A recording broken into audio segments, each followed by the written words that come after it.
Salam hörmətli izləyicilər, xoş gördük sizləri Quşlar TV kanalında. Əziz izləyicilər, bugün bir mövzuya toxunacağım. Bir abunəçim yazmışdı ki, deyilənə görə lal ördəyin düşər-düşməzi var. Yəni saxlamaq olarmı yoxsa yox, o haqda danışıb məlumat verəcəyəm. Əziz izləyicilər, sözün düzü mən də belə eşitmişəm, yəni müəyyən insanlardan ki, lal ördək biraz şeydir, yəni o başlayır belə deyək də o evdə o ağız-ağıza verirlər, nə bilim səs çıxardırlar. Onda güya ki, lal ördək qarğış qarğıyır və yəni şeydir də pis bədbəxt hadisələr gətirir. Ancaq mən belə şeylərə yəni inanmıram. Bu ördəkdir, yəni Allahın yaratdığı ördəkdir. Bunun əti də haram deyil ki, deyim ki, ay donuz kimidir, nə bilim digər heyvan kimidir, haramdır ətini yemək və bunu da həyətdə saxlamaq, yəni bədbəxtçilik gətirir. Onun misal üçün yumurtasını yemək, ya satmaq, balasını satmaq, ətini satmaq, özünü satmaq haramdır. Yəni donuza elə deyirlər.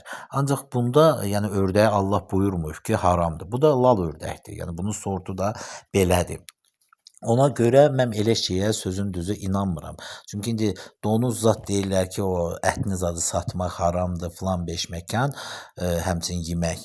Ancaq bunu belə deyək də, yəni ördəyi nə Quranda elə buyurulub ki, şeydir, haramdır, ya saxlamaq haramdır.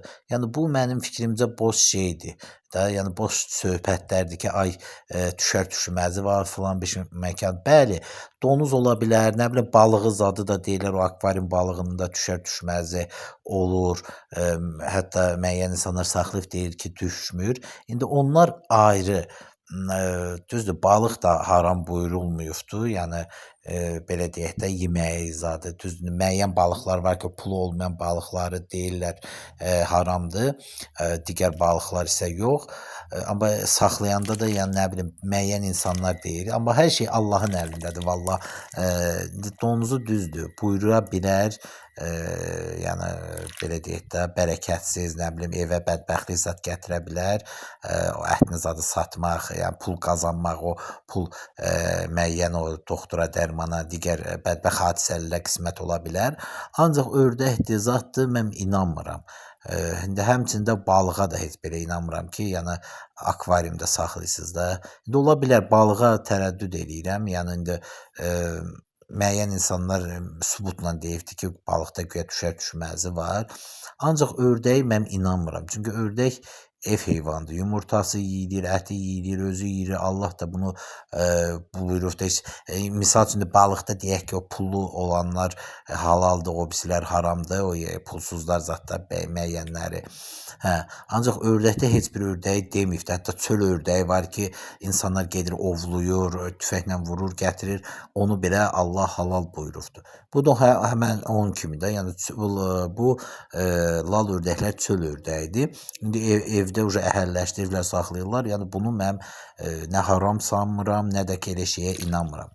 Ona görə yəni elə şeylər demək mənim fikrimcə düzgün deyil də. Yəni elə şeyi sınamaq da doğrusu. Ona görə əziz izləyicilər, yəni mən inanmıram elə şeylərə və düşünmürəm ki də, yəni lal ördək elə bir problemli ördəkdir. Bunun kimi artımlı, ruzili, yəni yaxşı bala verən, ildə 2 dəfə, 3 dəfə, hətta 4 dəfə kürt yatır, hərəsində də 10, 15, 20 belə bala verir. Yəni artımlı heyvandır, bərəkətli, ruzili heyvandır.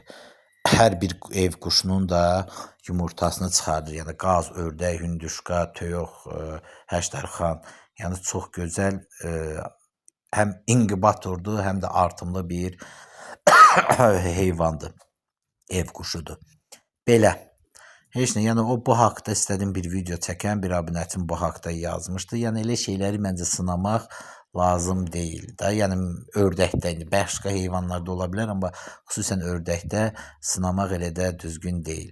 Çünki yəni boş şeylərdir onlar. Belə əziz izləyicilər, bu qədər. Hər kəsə təşəkkürlər. Allah amanında olun. Elə şeylərə də fikir verməyin. Yəni boş şeylərdir. Bu qədər. Sağ olun, salamat qalın. Kanalımıza abunə olun, like qoyun. Çünki biri-birindən gözəl, faydalı videolar gəlir. Sağ olun əziz izləyicilər, salamat qalın.